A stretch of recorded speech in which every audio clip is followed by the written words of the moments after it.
नमस्कार भक्तजनों, मैं आपको माघ मास महात्म्य का 20वां अध्याय सुना रही हूँ।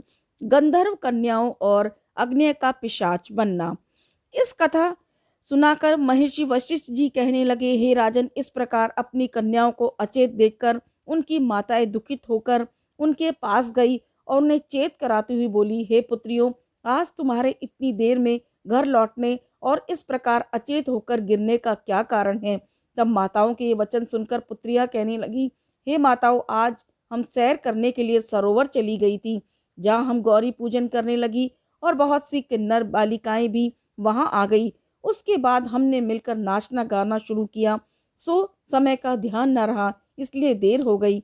हे माताओं, इस समय थकान के कारण हमें ज्वर सा हो रहा है, इसलिए कुछ खाने पीने की इच्छा नहीं है तथा शुक सारिकाओं से कीर्णा करना तो दूर रहा, किसी से बातचीत करने में भी कष्ट का अनुभव हो रहा है। हे राजन, पुत्रियों की बातें सुन वे उन्हें थकी जानकर माताएं वहां से चली गई और वे विरह से व्याकुल कन्याएं लंबे लंबे सांस से लेकर ऋषि कुमार का चिंतन करती हुई रात भर करवटें बदलती रही। हे राजन, इसके बाद जब भगवान भुवन भास्कर ने पूरब दिशा से अपना मुंह निकाला तो वे गंधर्व कन्याएं उठी, हाथ मुंह धोकर वस्त्र आभूषण पहन गौरी पूजन का बहाना कर और माताओं से आज्ञा लेकर सरोवर की ओर चल दी।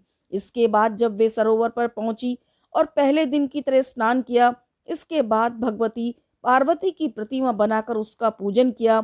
उसके बाद नृत्य गान आरंभ कर दिया। हे राजन, जब उन्होंने कोपिन धारण किए हुए सुंदरता की खान ऋषि कुमार को वहां स्नान करके देखा तो वे दौड़ती हुई उसके समीप पहुंचकर उसके शरीर से लिपटकर इस प्रकार कहने लगी, हे ऋषि कुमार, कल तुम हमको छोड़कर चले गए थे, परंतु आज हमसे अलग होकर नहीं जा सकते। आज या तो हम तुम्हें वरेंगी या मरेंगी, इसमें संदेह नहीं। इसलिए आप प्रेम पूर्वक हमें गंधर्व विवाह द्वारा वर कर हमारा संताप दूर कीजिए।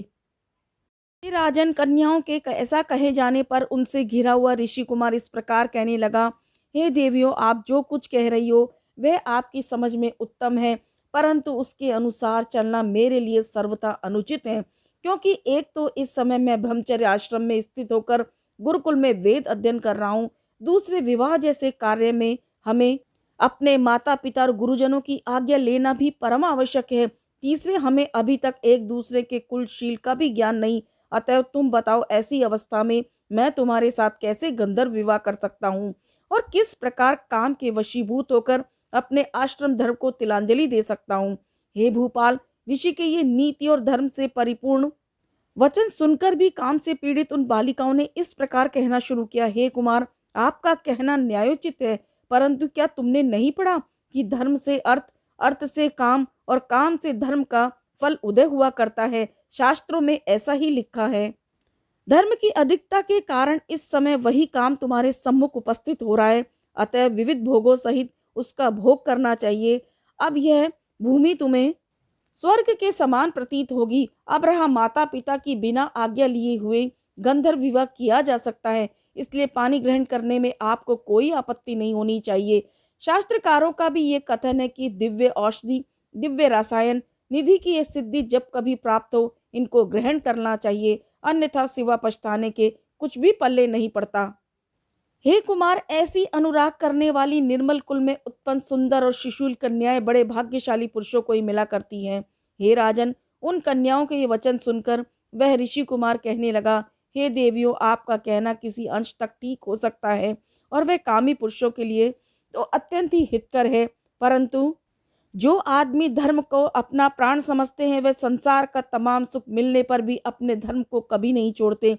इसलिए इसे तोड़कर मैं कुसमय मैं आपसे विवाह नहीं कर सकता, और आप चाहे अपने माता पिता के वचनों की ओर ध्यान ना दें, परंतु मैं अपने माता पिता और गुरुजनों की आज्ञा के बिना कदापि तुम्हें स्वीकार नहीं करूंगा, चाहे अब श्रेष्ठ कुल में उत्पन्न हुई शील की खान ही क्यों ना हो। अतः इस समय तुम जाओ और मैं वेद अध्ययन समाप्त करके गृहस्थ आश्रम में प्रवेश करूंगा। उस समय यदि तुम्हारे और तुम्हारे माता पिताओं की आज्ञा दी तो तुम्हारा पानी ग्रहण कर सकूंगा, अन्यथा नहीं।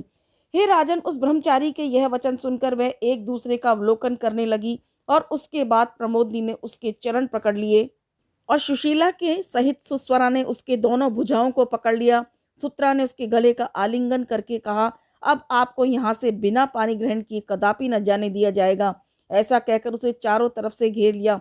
हे राजन, यद्यपि वह सब कुछ हुआ, मगर प्रलय काल की अग्नि की इस तरह उस ऋषि कुमार में किसी तरह का विकार उत्पन्न नहीं हुआ, बल्कि क्रोध में भरकर उसने उन सबको छटका देकर अलग करते हुए कहा, हे काम से उत्पन्न बालाओं, लाख बार समझाने पर भी तुमने धर्म और कुल का बिना ध्यान किए पिशाचिनियों की तरह लिपट कर तुम मुझे वर जोरी विवाह करना चाहती हो। इसलिए मैं तुम्हें शाप देता हूँ कि तुम सब पिशाच योनि को प्राप्त हो जाओ।